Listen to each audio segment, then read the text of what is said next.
This is incredibly exciting. Here in the Catholic TV living room, a face that I know you're going to recognize, personally speaking, perhaps from Fox News. Here in our Catholic TV living room, Monsignor Jim Lasante, thank you for joining us here on This Is the Day. It's great to have you at Catholic TV. Holy Father Reed, good to be with you. You are this legend in Catholic television, so imagine my joy in being on Catholic TV with you. I'm delighted. Well, talking about legends, it must be strange for you because you've been involved in television for so long and have been so successful in communicating the gospel message in very unique ways by talking to good people who are really living their faith. And we're turning it around today, and I'm interviewing you. It must feel strange. It feels wonderful, and what you're doing and what Catholic TV does, I think, is so important. Years ago, I got a chance through a charity fundraiser to get to know the old film director Frank Capra, a four-time winner of the Academy Award, and he wrote me a letter afterwards which put this in my head. He said, you know, Jim, if St. Paul lived today, he wouldn't be floating around the Mediterranean in a ship. He'd be using popular media. He'd be using TV and the internet and radio, because that's the way we reach the most people. So what you're doing is God's work, but it's with a modern squint, which is a terrific thing. So we're exactly where we're supposed to be. And I know you understand that very, very well. And you were ordained in 1981. 1981, yeah. That's a long time ago. A long time ago. They've been great years. Wouldn't have it any other way. I took a few years off before ordination and kind of wondered to be or not to be. Okay. But having fallen off the fence, I'd say these 28 years have been the best years of my life. I wish more people would enjoy what you and I get the chance to enjoy, this life in priesthood. It's a great vocation. And we get the additional benefit of getting the gospel message out through media. How blessed are we? Yeah, absolutely. I feel blessed every single day.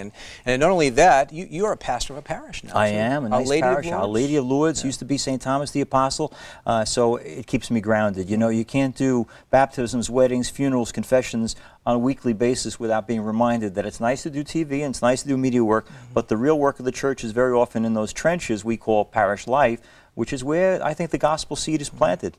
How did you learn to do television so well? I mean, you have an incredible presence, something that I have always admired. Where did you learn all this, the skills? Where did they come from? You know, Father Reed, it's funny you should say that, because I just found recently some tapes of shows I did when I was a newly ordained priest, and I'm planning on burning them because they're so awful. You know, you learn by doing, and media is something, I think, the more you do it, the more you become comfortable with it. I tend to think of the people watching this show as you do, as family, as friends, as parishioners, and we're just talking among friends.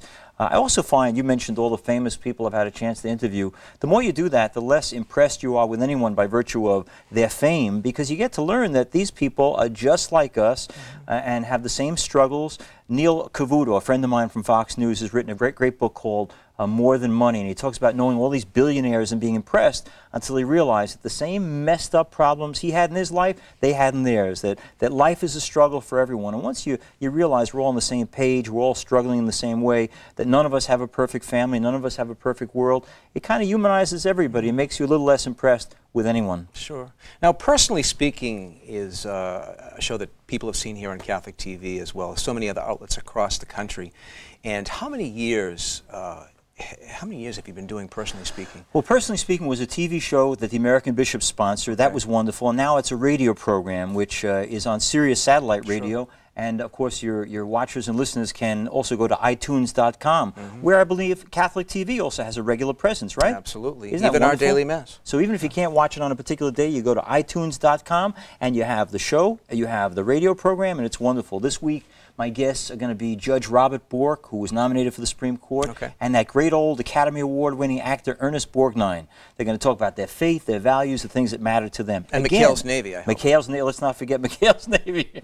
But isn't it wonderful that, again, through popular media, we get to talk with these people that we think we know, but we don't know about their faith. We don't know about their values. We don't know that prayer is important to them. I'm delighted that we get the special opportunity to talk about things that they never hear about elsewhere. I can't tell you how many actors, politicians, writers have said to me, you know, I've been asked a million questions in my life.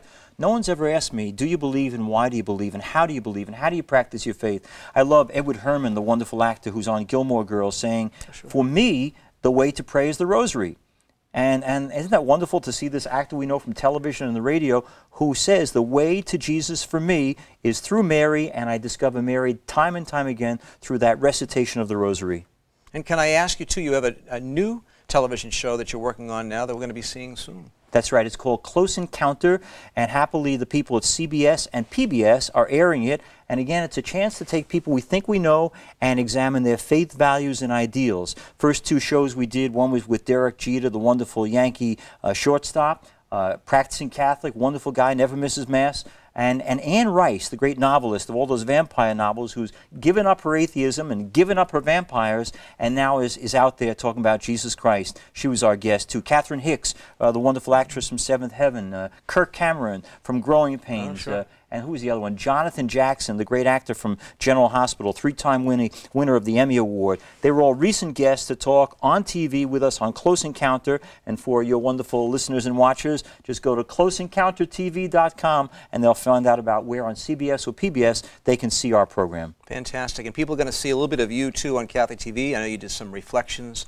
on the Rosary and your devotion, our devotion as a church to the Blessed Mother. So we look forward to seeing your face more and more. Thank you, Father Bob. You're a wonderful man for having me on, and you give me a chance to talk about Mary, whom I love so deeply, and to talk about the Rosary and this wonderful book I've been involved with by Dr. Vinnie Barata called The Rosary Is Alive, saying this isn't some archaic religious tool. This is something that's alive, dynamic, and gives us an insight into the heart of Christ. So I'm delighted that you allowed Catholic TV to help us to promote both the Rosary and that special bond between Jesus and Mary and our ability to enter into that through the experience of the Rosary.